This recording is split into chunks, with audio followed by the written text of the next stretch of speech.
welcome you to the Discovery Days Critical Metals event. It's presented by Discovery Group, and we are featuring Inventa Capital. So I'm Rita, I'm the president of Discovery Group. I work with John and Jim. They're fantastic. Thank you so much for taking the time to be here on this beautiful day. I know it's warm, but we'll live. So the Critical Metals event is the first in a series of events that we're going to be bringing back by the Discovery Group. We plan to host these quarterly, so just keep an eye out for our invitations. So our goal is to hold educational events that have a direct impact on our industry peers and the shareholders that we all have. So we do this by bringing in industry leaders to give informative keynote speeches and well-regarded companies to deliver topic-related presentations. So I'm very pleased to welcome you all today. We want to discuss the importance of and learn more about critical metals in the mining exploration industry.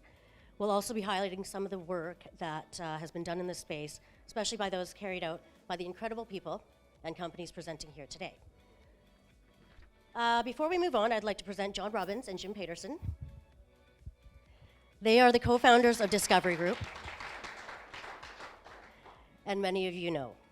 These two gentlemen are the driving force behind the assemblance of great companies with quality projects and, above all, the outstanding people that we've worked with. So please give a warm welcome to John Robbins.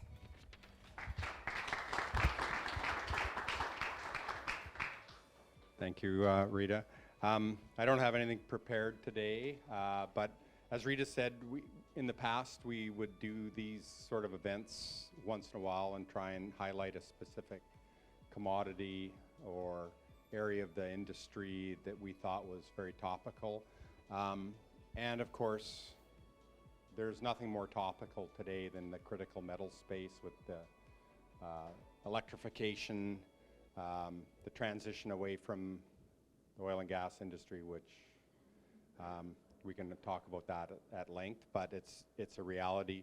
And we're blessed in Canada and the Western world to be, have tremendous resources in the critical metal space, but most people don't really understand the space, and they don't understand what's driving the space right now, I think. So what we wanted to do was find somebody who is a leader in the sort of analyst space, and of course, I think everybody knows Michael Gray with Agentis. Very highly regarded mining analyst, spent several years with Macquarie, has a lot of industry experience. We've known each other for longer than I want to admit, but probably I think the leading analyst in Canada when it comes to understanding the critical metal and rare earth space. So Michael was kind enough to agree to give a talk just to kind of introduce his thoughts on the space and where he thinks it's going. And with that, I'll pass it off to Michael.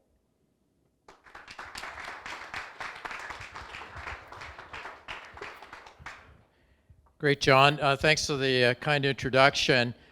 Let's move a few slides ahead here. And appreciate the invitation by John, Jim, and Rita. I think my job here is to set the stage in terms of this macro thesis behind critical minerals.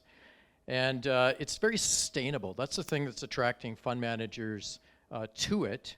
But also, it's driven by the factors that I'm going to show you in a second that are really changing the world. Before we go too far, I want to go over a few things in terms of our firm. We're independent research and advisory. We do cover defense metals. I've been to Kodiak's site. I'm going to go to Fireweed next week. I'm very intrigued with Prospector, with the nickel, given my Falconbridge background.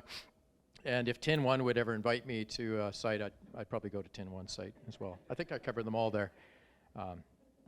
Anyway, critical minerals, get onto the right computer.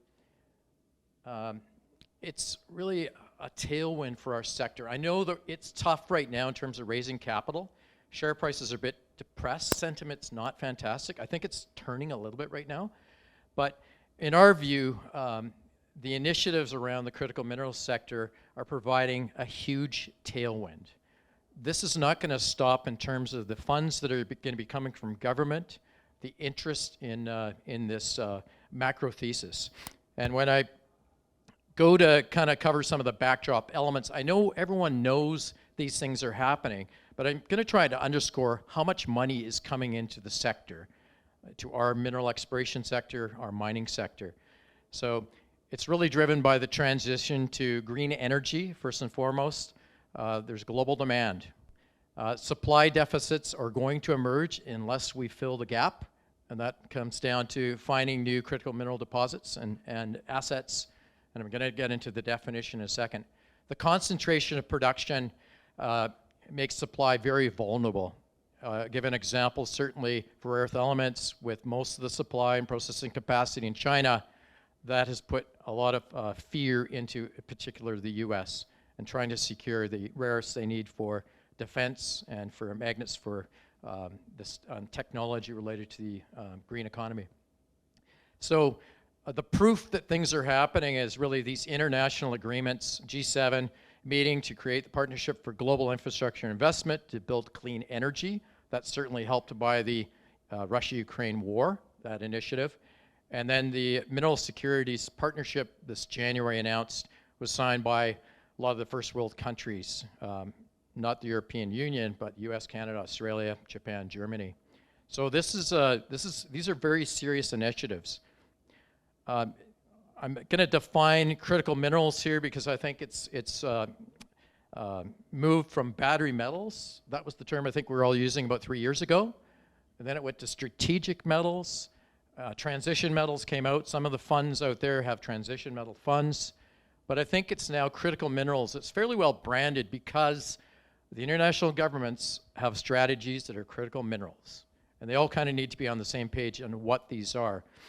So we'll come up with another anecdote in a moment to underscore that point. But the definition is really that these minerals are essential to technology, the green economy, and national security. They are typically subject to supply risks and have very few substitutions. So that makes them critical.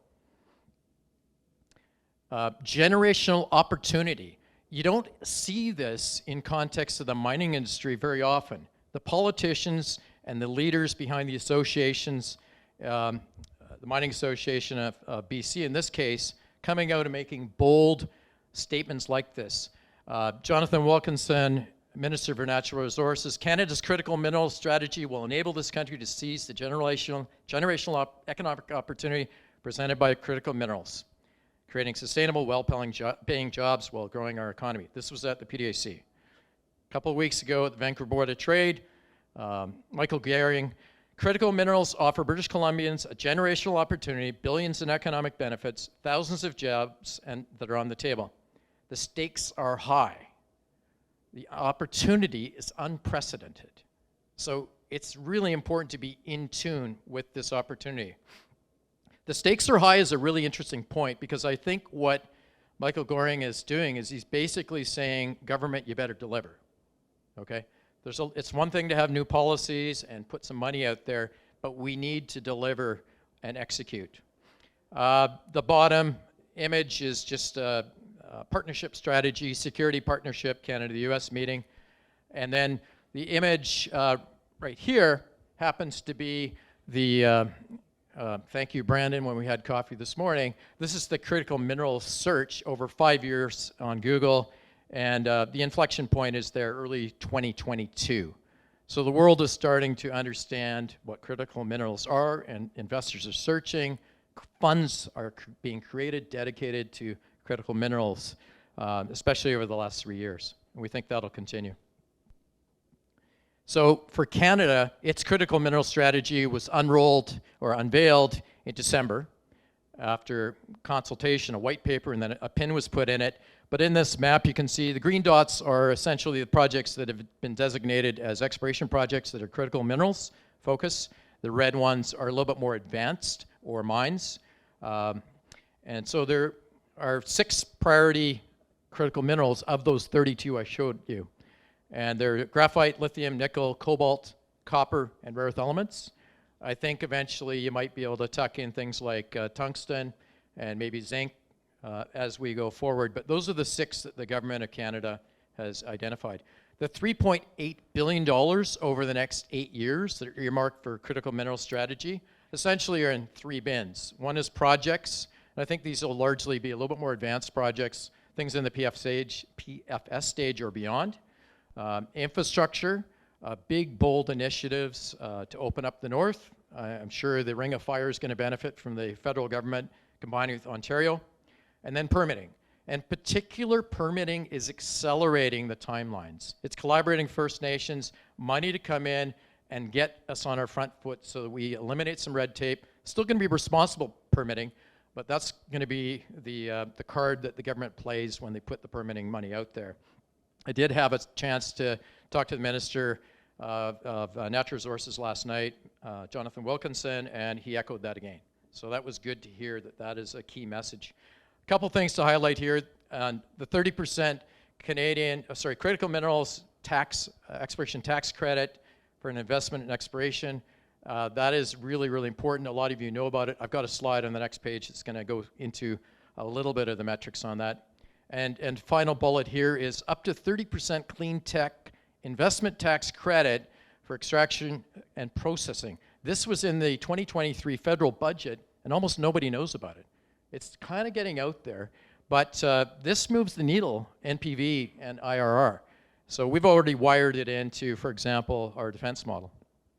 And this is a CapEx break, at least in our way of thinking. So the critical minerals exploration tax credit impact, I think the thing to focus on here is that in the center, this federal tax credit for critical minerals, that supercharges the charity flow through. So net, your cost on a $1,000 investment is $260. So it's phenomenal. It's very competitive when it comes to competing with the US and Canada. And certainly happy to answer questions on that in more detail later. So the vertical supply chains related to electric vehicles in North America, it's it's a fact the auto manufacturers are going to spend $1.2 trillion by 2030. That's in their budgets, their plans. Governments are making the investments to support that because they're going to have to make that investment on the ground. So here's a few initiatives. There's many initiatives. We just took a few of them. May 2023, Canada's Strategic Investment Fund, $300 million to support GM and POSCO, the Korean battery maker, to build EV battery supply chain in Canada. So that's happening. Department of Defense in the US, $35 million for MP Minerals, rare earth element separation plant, which is badly needed. And MP's working on a magnet plant in Texas with General Motors. Small investment, Saskatchewan Research Council, happens to be rare earths. Small but important to recognize that Canada has that potential. And then in August 2022, Volkswagen Mercedes-Benz, an agreement with the Canadian government on lithium, cobalt, nickel, and more recently, they've got an agreement to build a plant in Ontario, battery plant in Ontario. So things are actually happening fairly quickly in Canada and the US. And $7.5 billion related to last year, US Infrastructure and Investment and Jobs Act. And that's going to install 500,000 EV chargers throughout the states. So this is all unrolling. And I know you probably can't see every single dot there clearly, but I want to draw your attention to the clear ones that don't have any color. Battery factories in the US, there's going to be $53 billion spent, earmarked already. The blue ones, semiconductors, fabrication plants, $183 billion. And everyone's going to get this presentation, I'm sure. These are big numbers, and these are committed funds in large measure. So innovation's on the forefront. I think those projects and companies that are innovating are actually going to attract some of this government money. I'm not going to go through the details of all the countries, but I think Canada's actually on their front foot with a lot of policy. They've got a kind of a seat at the front table when it comes to the critical minerals strategy globally. I think I'd point down to the bottom bullet there that at PDAC it was announced there's $344 million being deployed for 5 new programs and initiatives. There's some money coming down the food chain to the developers as well, not a lot, but I think that's going to evolve. And the U.S. I think the Department of Defense is going to be quite active, not only in the US, but coming into Canada, looking for projects, given we have a cooperation agreement. The thing I want to highlight with Australia is that top bullet, $2 billion related to loan facilities. The government will be loaning companies. And then down at the bottom, Europe's a little bit behind. They are seeking agreements with Africa to secure supply, including the Congo, so a little bit of a pivot on their initiatives there. And then finally, Jake, my associate, found this great graph. Essentially, on the y-axis is we don't have critical minerals. So in that top box, including US, European Union, Korea, Japan, we don't have this stuff. And then in the far side, lower corner, we have a lot of it, and we don't really need, sources. We've got supply. So China's kind of in between. They have a lot of stuff, but they also need a lot of materials from the Western world. So I'd encourage you to look at that slide a little bit more, the criticality versus strategic value. And this one I love. This is one Anna Rattan of Mackenzie showed me, I think marketing, maybe it was last fall. But anyway, in 25 years of lithium production here, starting in 1995 going out to 2021, in yellow is Aussie production. They started out there 5-10% for years and years, maybe emerged up to 15%, maybe 20 at best. But look at what they've done. Now they've got 53% of the global lithium market in terms of production. Seems like out of nowhere. And there's a couple reasons. Up top there, Mount Marion went into production in 2017 and Pilgangoora in 2018. But I think part of it is the government has been helping get mines permitted. They've been on their front foot in terms of getting things done. And so I think that's really important to take away. Canada's nowhere there right now with some of the lithium initiatives in Northern Quebec, Northern Ontario. Maybe they'll be on this, but you have to be in production. Okay. I'm not saying we are going to be Mother Teresa as a sector, but I really feel strongly we are moving away from the Rodney Dangerfield syndrome. I will have challenges with my daughter at the dinner table telling her that the mining sector is actually important and it's responsible by and large. There's some bad actors out there. But especially with critical minerals, I'm finding there's an opening now. There's agreement amongst a lot of the NGOs, the environmentalists, that undeniably, if we want to execute on a green economy, we need you guys. And that's a bit of a game changer that we just haven't experienced before as a sector. So that's special as far as I'm concerned. So last slide, key takeaways, critical minerals investing. There's this confluence of factors that are creating a major macro tailwind for the sector. And that's exciting because it's sustainable. As far as I'm concerned. Government strategies and initiatives are injecting capital in the sector. Number two, focus on best-of-breed assets. If I'm an investor and as an analyst, we're trying to find the best possible assets to focus on, because not every company is going to have a critical minerals asset winner. So what are the best-of-breed assets? Well, management teams, investors have to filter for them, including governments. And you know, if that supply gap is going to be filled, we want the government to be making the right decisions. We want them to be advancing the right projects. And finally, government indigenous industry collaboration, absolutely essential given we're really focused on Tier 1 jurisdictions. I think here, Canada, to a lesser extent the US and Australia. And so it's key to that security of supply. We need domestic production on a lot of these critical minerals.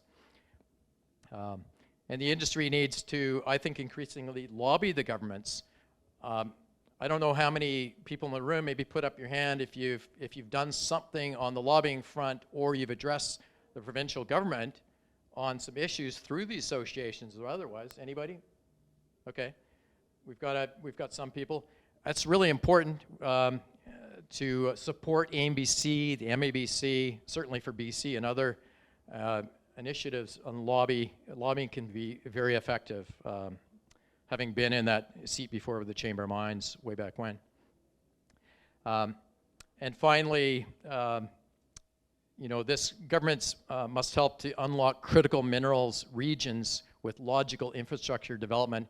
I think Chris Taylor, wherever he is, there he is, can really attest to this, that, and we have a kind of a view that if you build it, they will come. This is the Northwest Transmission Line. If that wasn't built for $700 million in BC into the Golden Triangle, Red Chris doesn't become a mine. You don't have that $4.4 billion worth of mergers and acquisitions activity up there. So really key, in my view, that that message get through, whether that be electrification into Yukon or the Ring of Fire initiatives and things like that. And finally, I think dealing with bureaucrats over the years, you've got to convince them, whether you're permitting or other initiatives, how to get to yes. Let's not find 20 reasons how to get to no. Let's get to yes. Very important to have that mindset, in my view. So that's the overview. I hope that's been somewhat informative. A couple of ads. Here's Agentis Capital in terms of our firm, and my partners Scott Speed and David Stevens, and our services. Thank you very much.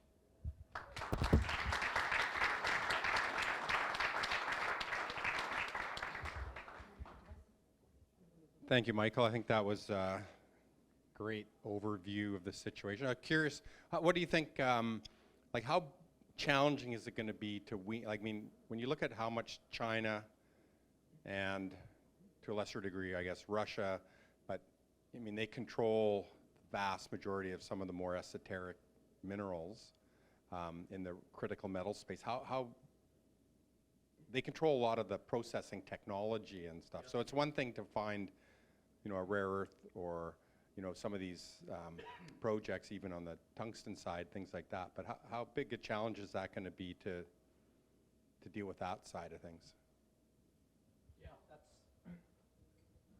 Yeah, I think you've nailed a really, really important point that when it comes to rare earth elements in particular, China controlling the processing technology, and there's not much in the public domain. It's going to be a matter of putting capital into getting the infrastructure in North America, and then having the supply and developing expertise. It's not going to be easy because that is one of the more challenging areas to crack the code on the mineralogy. I think tungsten is probably a little bit more straightforward, and I'm sure Brandon's going to expand on that. But it's another one where China has, I think, more or less turned the switch on and off in terms of supply to impact prices. So there's got to be some sort of regulation, I think, confidence that you can have a floor price or something like that. Yeah. That's great. Does anybody else? It's a great opportunity if anybody's got a question for. I'll be around too. Yeah, louder. You want me to talk louder? Okay. All right. Well, anybody who wants to grab Michael, ask questions, or anybody has a question right now, that'd be great. One thing I would just sort of say, Discovery Group has always been, historically kind of a precious metals focused entity. Most of our successes in the past, Kaminak, the two Great Bears, Northern Empire, they've all been gold related. But when I look at the group now, more than half of the companies in the group are critical metals focused companies.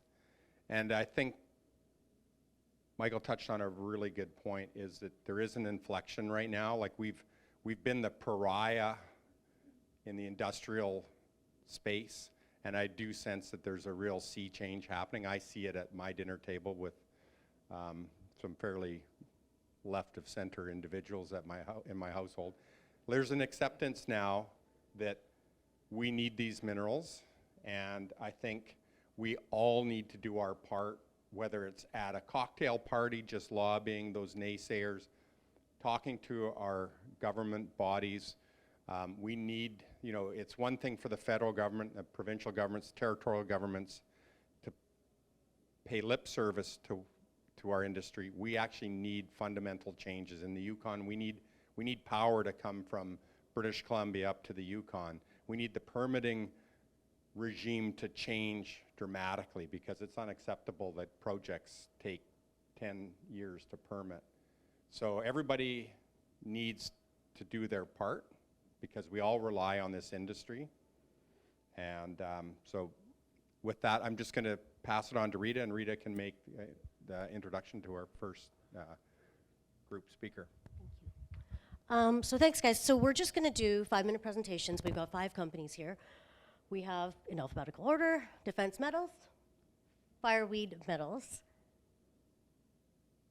Kodiak copper, sorry, I'm like, Prospector metals, and also TinOne from Inventa. So what they'll do is they'll do 5 minutes each. I'm gonna stand there, and when your time is almost up, I'll probably wave at you or just do something to just be like, okay? So defense metals is a rare earth elements, oh my God, I said it right, project in Wichita, or named Wichita in British Columbia. So Craig Taylor is the CEO, and I'll hand it over to Craig.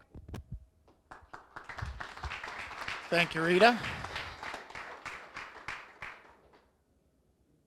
So Defense Metals owns 100% interest in the light rare earth deposit, Wichita, north of Prince George, BC. We're 80 kilometers north. We're road accessible. And the main elements are NdPr, or neodymium, and praseodymium. And those are used in the manufacturing of lightweight, high-powered magnets, the strongest magnets known to men, that you would find in electric vehicles primarily, wind turbines, refrigeration, 3,500 military applications, lots of healthcare, medical machinery.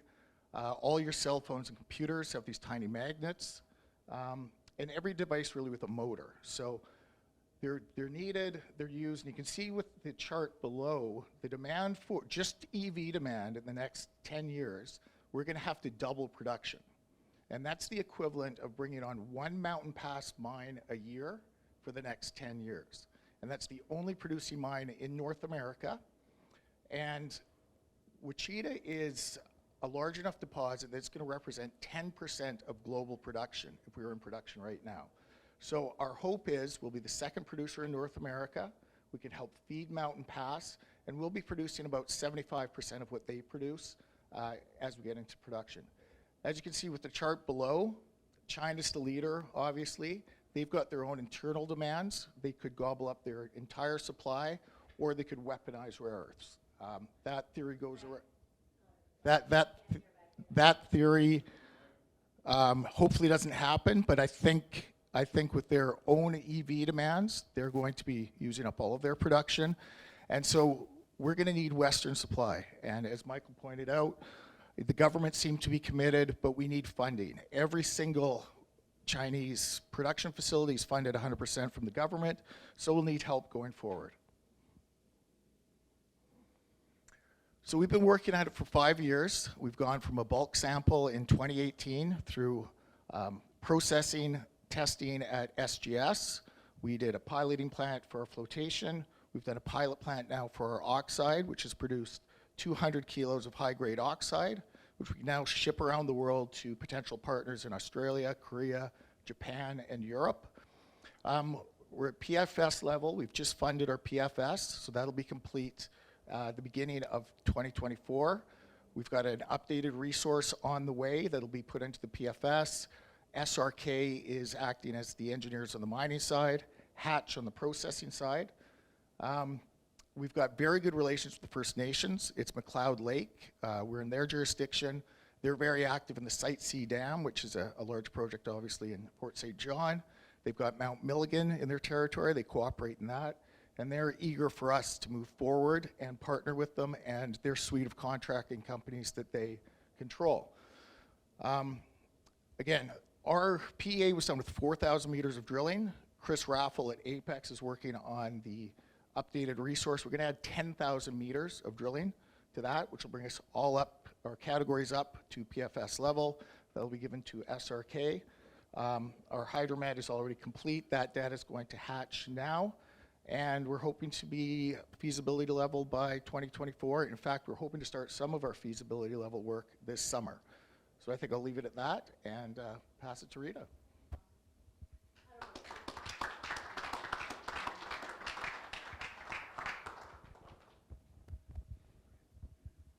Thanks. For the people at the back, I don't know whether I can mime this or something like that. Like, that's me digging and all the money coming out. I'm Brandon Macdonald, CEO of Fireweed Metals. I'm going to talk to you about two metals. So we have two critical metals. We have two projects, flagship projects right next to each other. I'll talk first about zinc. I mean, this is a metal that we think of as pretty common in our everyday lives. And really, the fundamentalness of it is galvanization, so protection against rust. And the easiest way to think of why we need zinc, or why you might think about zinc, is if you think, the U.S. needs to refresh infrastructure, that the EU push towards infrastructure will continue, and that the China reopening is not working, which it's not, and that they're going to try to stimulate their economy, which they are, that they're going to continue to build a tremendous amount of infrastructure there, you are a zinc bull. You are a zinc bull, whether you realized it or not, you are. So it's an interesting metal where China controls about 35% of mine supply and imports in excess of that, but one that all of us need. But I think perhaps more topical right now is tungsten. So we agreed to acquire last year the Macdonald tungsten project right next to our project in Yukon. And tungsten is a particularly unique metal because a lot like rare earths, 85% of mine supply comes from China. This is not 85% of processing, this is 85% of mine supply. Another 5% comes from Russia. So the two combined, 90%, and this at a time that the US government has just mandated that defense contractors in the US could not secure tungsten, rare earths, or any battery metal from, or magnet metal from anywhere in the supply chain that's gone through Russia or China. And the challenge with the processors in the US, and unlike rare earths, there is tungsten processing in the US, is that it's very hard if they have 5 customers. And one of those customers is Lockheed Martin, and the other are generalists like a Ford or something like that that's using the tungsten for machining. It's very hard for them to segregate metal. To buy metal from China, buy metal from tungsten from elsewhere, and to ring fence it and know that none of the metal that's going to Lockheed Martin or Raytheon has been tainted with Chinese metal, right? And this is a similar situation that Canadian miner Sherritt had when they were bringing in concentrates from Cuba, nickel cobalt concentrates, and processing them in Alberta, and then trying to figure out which of the metal ingots they were producing were tainted by Cuban metal and which was not, because that influenced whether or not they could sell it into the US. So I think what you're going to see is that even though about 10% of US tungsten demand is defense related, significantly more than 10% is going to have to be sourced from non-Chinese sources. And what's interesting is that we work with someone who just left the US DoD, and he said to us that tungsten has all the market dynamics of rare earths with about 3% of the attention. I don't think people appreciate that this is an absolutely essential metal that China has an incredible stranglehold on. So our project in Yukon Territory, the Macdonald project, is not a good tungsten project. It's not a very good tungsten project. It is the best tungsten project. And we'll be putting out our resource statement on this hopefully very soon. And this will reaffirm, based on the old resource as well, that there is nothing like it globally. Not within China, not outside of China. Macdonald is a freakish outlier in terms of grade and scale. We see an opportunity to produce maybe 5 to 10% of the global tungsten, but probably having to ramp up to avoid flooding the market. That's the kind of how much of an outlier it is. So we see unlocking value there being really an effort to secure offtake. The good news is that when we announced the acquisition of this project, we had inbounds from US and European and Japanese producers or processors of tungsten who are incredibly anxious to see this project in production. So we feel like, Michael's comment about tailwinds, we feel like we're going to have incredible tailwinds behind us. Likewise, at the project next door, our MacPass Zinc project, Greenfields project, in terms of Greenfields projects globally, one of the best, absolutely. We put out a drill result last year, 120 meters of 12.5% zinc. In terms of drill intersections and grade width and on Greenfields projects, the best in the last 15 years. So again, this is a project, there's nothing quite like it. There's 4 known zones that we're drilling. There's another 7 or 8 potential zones. It is a true district and an amazing project, which is why the Lundin family and Teck are major shareholders. So I'd encourage you to give some thought about the tungsten and zinc markets, and certainly give some thought about Fireweed. I'm here, so happy to answer any questions. Thank you.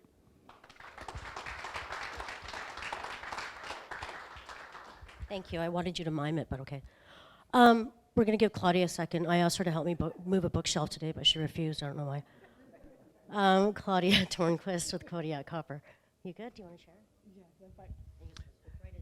Thank you, Rita. I think I've just wasted half of my 5 minutes just hopping to the stage.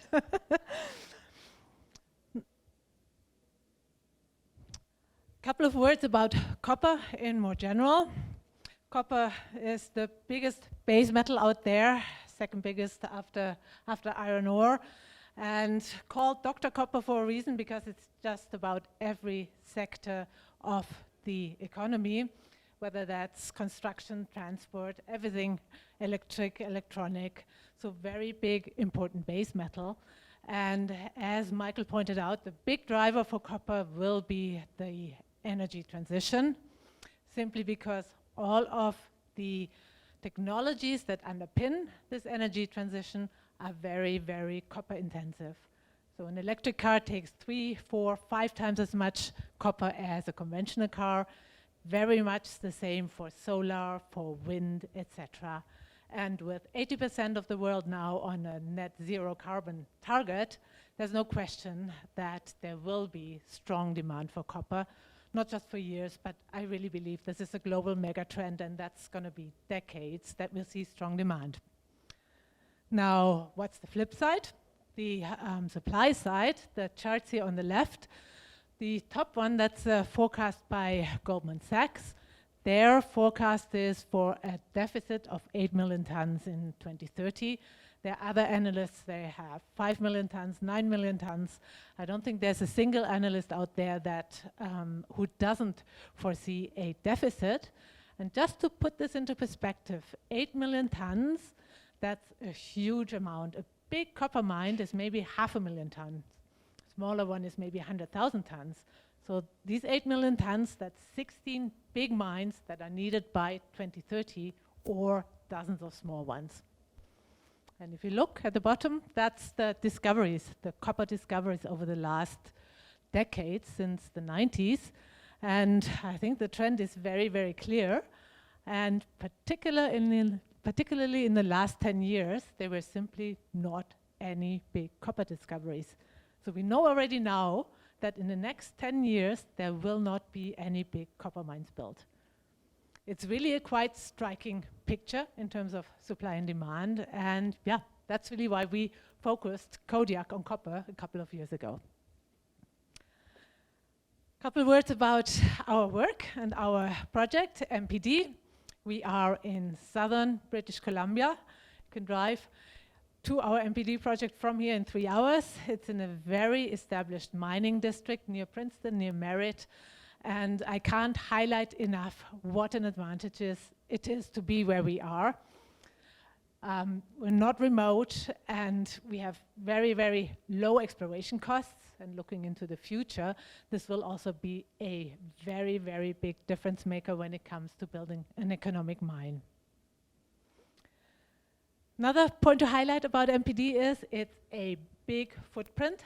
That's why Chris Taylor, Kodiak's chairman and founder, who picked out the project, liked it right from the start.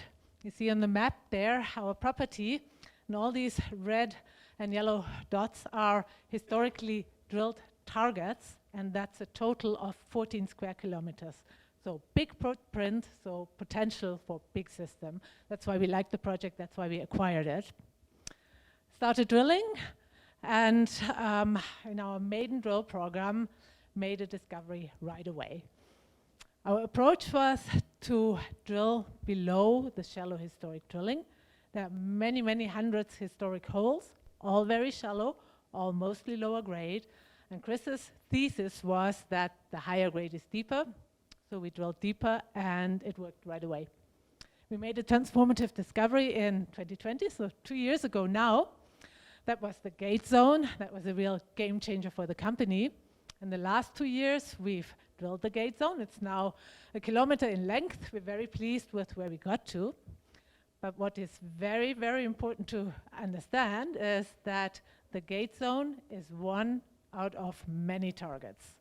We have a multi-center porphyry system here.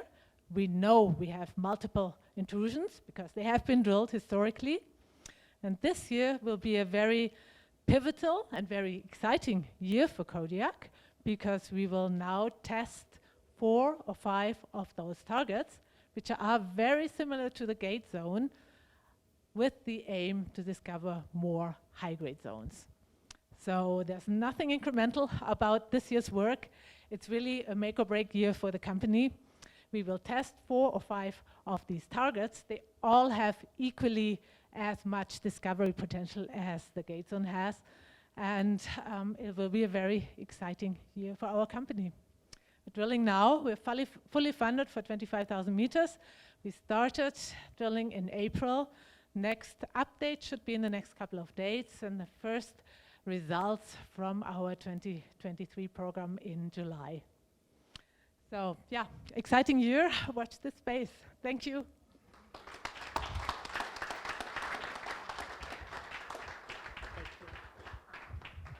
Thanks, Claudia. Alex Heath, Prospector Metals. And then right after that, Chris, I don't need to introduce you, it's Chris Donaldson. So Prospector and TinOne are going to go next. And then, yeah, that's a wrap. Thanks, Rita. Can you hear me back there? Excellent. Okay, so I have the pleasure of talking about nickel today. Louder? Okay, sorry about that. I have the pleasure to talk about nickel today. Some of the things you need to know about it is that historically it's been used in stainless steel and alloys. About 70% of the use and the demand for nickel these days is in stainless steel. However, batteries are slowly taking over. Currently, they make up about 10% of the demand, but over the next coming decades, we see, even from Wood Mackenzie, the number increasing to 40% of total demand. BHP also similarly sees a 4-fold increase in demand by the year 2050, and Valley sees nickel demand growing by 44% by the year 2030. So significant use case. What is driving that demand increase is EVs. As we all know, with the green revolution, we're seeing a lot more demand for metals like copper, but nickel specifically, and what is interesting about nickel itself is that when you increase the amount of nickel in a battery, you increase the energy density and greater storage capacity. So what this means is that nickel is truly a critical metal. You can get increased mileage per charge, or alternatively, you get smaller batteries. And what that means is that you get overall lower weight, higher payloads. You can have smaller applications like drones, aircrafts, you name it. And also less metal, which just means lower cost ultimately. So it's more affordable for people. So what we see here on the demand side of things is shaping up very nicely. On the supply side of things, it's a little bit more complicated. There's 2 things that you should pick up today. One is that there's 2 different kinds of nickel, class 1 and class 2. And really the only difference is that class 1 nickel is higher purity, 99.8% or higher. The other thing you need to know is that there's 2 sources of nickel deposits. There's laterites, which make up about 50% of the total production right now, and those come from Indonesia and the Philippines. And then there's sulfides. Laterite deposits typically have higher impurities. That doesn't mean that you can't get to 99.8% purity. It just means that you need to have a lot more processing, aka higher capital costs, more expensive. However, the class 2 nickel deposits that are coming on right now will go into stainless steel production. Where we see the vast majority of the demand is on the battery side. So what we think we'll see as explorers, as Prospector Metals, is a demand increase for sulfide deposits. And that's exactly what we've done. So in the last year and a half or so, our team has looked for sulfide deposits throughout the world and kind of zeroed in on specific areas. So I know, John, you just mentioned that within the group, we're known for gold. And Rob Carpenter, who's our chairman, is very well known for the Coffee Gold deposit. 5 million ounce deposit was sold to Goldcorp. But a lot of people don't know this, is that Rob Carpenter and Rob Brzdowski, who are on our team, actually used to work for Western Mining back in the late 90s. And Western Mining, they were in charge of the nickel generative team in Canada. So they actually have seen projects that they looked at in the late 90s that are still available today. I won't tell you where they are. And we've been going out and staking those projects and acquiring those projects and adding it to our portfolio. So the next thing I'll talk about is exactly Prospector Metals itself. So we are kind of straddling 2 commodities. On the gold side, we have a portfolio of gold projects, but we are starting to add more and more to the nickel side of things with the goal of expanding our nickel portfolio. We have a very mercenary approach to how we advance things. We're looking for grassroots exploration projects that we can advance very cost effectively. And the idea is systematically advance them from prospecting to drilling ultimately, and along the way, hopefully we make a discovery. Is that a question? Or okay, excellent. No, I'm good. Thank you very much.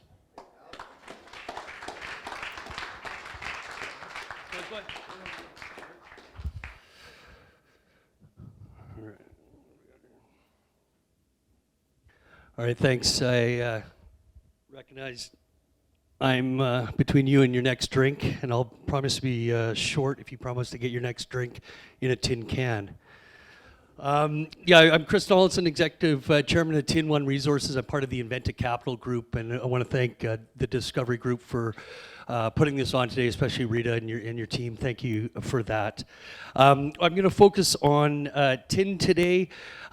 Tin is often considered the forgotten battery metal, but it is a critical to the electrification movement. In fact, MIT put out a study 5 years ago, which is why we assembled these properties that we have in Tasmania, Australia, identified tin as the metal most impacted by electrification. Not a lot of people follow the tin market for a couple of reasons. One, in North America, there are no primary tin mines at all. And second, it's a very, very small market. Less than 400,000 tons are produced per year. The best way to think of the tin market is think of the copper market in terms of fundamentals of supply and demand. It's just a lot smaller. Been a lot of, or lack of investment over the last 10, 20 years. And we're very similar to what Claudia talked about. We're at a point right now, there's just simply not enough supply to meet demand. The main use of tin is in solder. So solder joining electrical components. It's the glue that holds batteries and semiconductors together. And that is expected to increase 2 to 4% depending on your study for the next 10 years and beyond. Before I talk about supply, it's important to talk about what's happened with the tin price. So in the 80s, up until the 80s, the tin price was basically controlled by a cartel in the U.S. Very long story short, the U.S. crushed the cartel and crushed the tin price, and basically nobody cared about tin for about 35 years, and until about 3 or 4 years ago, and then tin went down from its base at about 15,000 a ton and hit an all-time high of 51,000 per ton last March, and I was feeling pretty confident then, except for COVID hit. China, which is a net importer of tin, flooded the market, and that 51,000 a ton went back down to 17,000 a ton in November, and that wasn't ideal, but it did rebound from November to February. It almost doubled. It got up to 32,000 from 17,000, and the main reason for that was that the Mincer mine went offline in Peru for about 2 months, and that was about 10% of world production. So you see what the leverage can be when these supply shocks happen.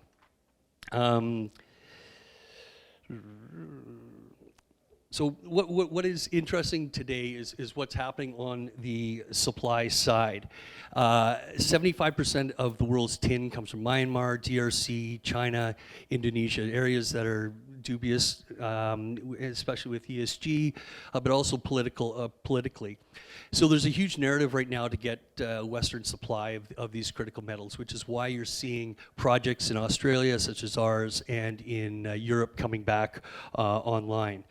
A few things to watch over the next year or even in the next few months is what's happening in Indonesia. So Indonesia has said that they are going to constrain their exports similar to what they did with nickel a few years ago, and that's supposed to start next month. And they represent 25% of world production. The second is Myanmar. Myanmar alluvial mining, about as bad as you can get. Very high grade, produces the majority of, so 95% goes to China. They are curtailing production starting in August. Okay, so that's 35% of world production. You saw what happened when the one mine went offline. We're talking about 35%. We could have a really interesting time in the tin market going forward. I've got 30 seconds to talk about me. Anyways, we have 2 projects in Tasmania and Australia, a great place to be. Our one is, it's a very simple tin project, has a historical resource on it. We've been drilling, very, very successful. It's small but good grade, and we're updating the resource in the next 3 months. Our second project, about 20 minutes up the road, Aberfoyle, past producing mining district, where it's very prospective for tin and tungsten, but we just made a lithium find there. Didn't mean to go into the lithium space, but it's 4 times higher than any grade they've ever had in Tasmania. So very exciting for us. If we can prove out district scale, it could be pretty interesting. That's kind of the lottery ticket there. The real value is us growing our resource on the tin side. So happy to chat about it. We're under the Inventa umbrella down the way, and thanks again, John and crew, for having us. Thank you. Thanks, Chris. And just want to mention all the Discovery Group people that are here have a little name tag, so if you want to track down any of us, ask any questions on any of the critical metal projects and even some of the gold companies, Anthony will be very happy if that happens. Anyways, grab a drink, enjoy yourself, mingle, and thank you very much, Rita, for putting together such a fantastic event. And let's have some fun.